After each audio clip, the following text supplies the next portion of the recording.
Hi friends, welcome back to my channel.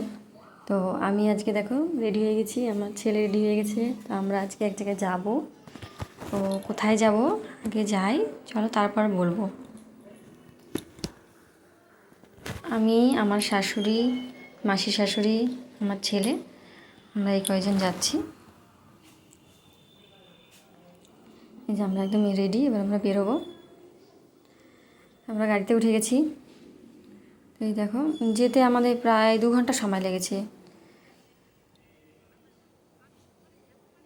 তো যেই জায়গায় যাব তার আগে আমরা একটা জায়গায় গিয়েছি, যেহেতু রাস্তায় পড়েছে, কালিয়াগঞ্জের বৈরাকালী মন্দির। তোমরা নামটা সবাই হয়তো শুনেছ, অনেকেই শুনেছ। বৈরাকালী মন্দিরে আমরা একটু পুজো দিয়ে দেব। এই যে বৈরাকালী মন্দির, খুবই জাগ্রত মন্দির, মায়ের মন্দির, কালিয়াগঞ্জে এটি অবস্থিত। এখানে আমরা পুজো টুজো দিলাম, অঞ্জলি দিলাম, তারপর আমরা এখান থেকে বেরিয়ে গেলাম যে জায়গার জন্য বের হয়েছি যাওয়ার উদ্দেশ্যে, সেখানে আমরা গেলাম।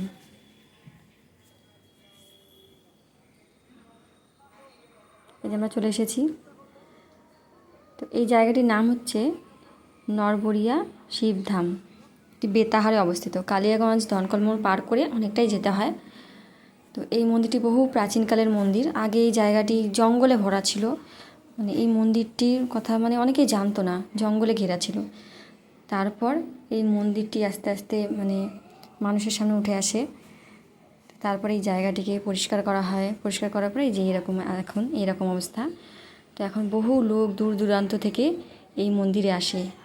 এই মন্দিরটির নাম নরবরিয়া হয়েছে কারণ যে শিবলিঙ্গটি যে আছে, সেই শিবলিঙ্গটিকে নড়ানো যায়, অর্থাৎ ঘোরানো যায় চারিদিকে হাত দিয়ে। সেই জন্য এই শিব মন্দিরটির নাম হচ্ছে নরবরিয়া শিব মন্দির। খুবই জাগ্রত এই মন্দিরটি, বাবার মন্দির, মনস্কামনা পূরণ হয়। তো এই যে দেখো নদীটি দেখতে পাচ্ছ, এখান থেকে আমরা জল তুলে নিলাম। এই নদীর জল দিয়ে শিব বাবার মাথায় জল ঢালা হয়, এই নদী থেকে জলটা তুলতে হয়। আর এই নদীটি হচ্ছে বাংলাদেশ থেকে প্রবাহিত হয়ে আসছে। এই নদীটির নাম টাঙ্গন নদী। এই যে মন্দিরে আমরা জল তুলে নিয়েছি, এবার আমরা লাইনে দাঁড়াবো। তো লাইনে দাঁড়াবো, তখন আমার মাসি শাশুড়ির খেয়াল হলো যে তার পার্সটি নেই ব্যাগের মধ্যে। তারপর যখনই দেখলো পার্সটি নেই, তখন অফিস রুম থেকে ফটাফট অফিস রুম থেকে ফোন চলে আসলো তখনই, যে একজনের পার্স পাওয়া গেছে, নাম এই নাম, তো নিয়ে যান। তো আমার মাসি শাশুড়ি গেল সঙ্গে সঙ্গে অফিস রুমে। তো গিয়ে দেখলো পার্সটা আছে, কাগজপত্র সবই আছে, কিন্তু টাকাটা নেই।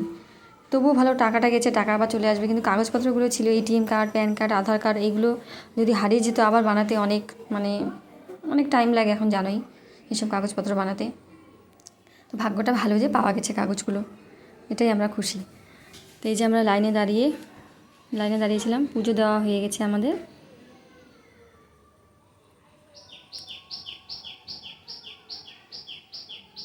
আজকে যেহেতু শ্রাবণ মাসের প্রথম সোমবার, প্রচণ্ড ভিড় ছিল, লাইনে দাঁড়িয়ে দাঁড়িয়ে পুজো দিতে হচ্ছিল। আর এই যে বট গাছগুলো দেখছো এখানে, এগুলো বহু প্রাচীন। মানে এই বট গাছগুলো থাকার জন্য যে কতটা আরাম হয়েছে, মানে যে যা গিয়েছে ওখানে সেই বুঝতে পারবে। এত রোদ গরম, তার মধ্যে বট গাছগুলো আমাদের ছায়া দিয়েছে, মানে খুব আরাম লাগছিল ওখানে বসে। অত দূর থেকে এসে ওখানে ওই জায়গাটি বসে খুবই মানে মনোরম লাগছিল। তো চলো এই নদীটি আবার তোমাদেরকে দেখাচ্ছি, একটু ভালো করে দেখে নাও। এই যে নদীটি দেখো, এই নদীতে সবাই স্নানও করে, টাঙ্গন নদী নদীটির নাম। এই যে ঘাটটি দেখছো, এই ঘাটটি আগে ছিল না, এবারই করা হয়েছে ঘাটটি। মানে এত লোক দূর দূরান্ত থেকে আসছে, সেজন্য ঘাট করে দেওয়া হয়েছে। খুবই পিছলা ছিল, মানে অনেকে পড়েছে তো জল তুলতে গিয়ে। এই ঘাট থেকেই জল নেওয়া হয়। এই যে বট গাছ, এই বট গাছগুলোকে এখানে পুজো করা হয়।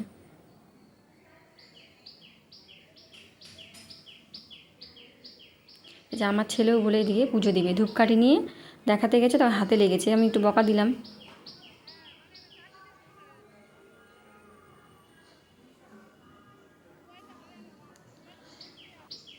তারপরে আমাদের পুজো দেওয়া হয়ে গেছে, আমরা একটু এই গাছের ছায়ার নিচে বসলাম। অনেকক্ষণ বসে আমরা এখানে বাড়ি থেকে খাওয়া দাওয়া নিয়ে গেছিলাম, এই নিরামিষ দই চিড়ে টিড়ে এগুলো নিয়ে গেছিলাম, সেগুলি আমরা বসে বসে একটু খেলাম, যেহেতু আবার অনেকটা পথ যেতে হবে। চারিদিকে গাছপালাগুলো সত্যি গাছে ঘেরা, জায়গাটি খুবই মনোরম, খুবই ভালো লাগছিল। এখানে বসে থাকতে।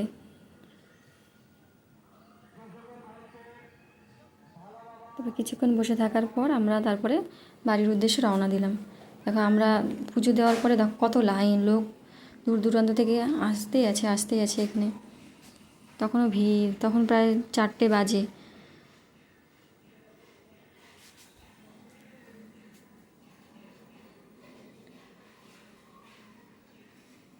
কিছুক্ষণ পরে আমরা এখান থেকে বেরিয়ে গেলাম। ভিডিওটি ভালো লাগলে অবশ্যই লাইক করো, শেয়ার করো। Tata, bye bye.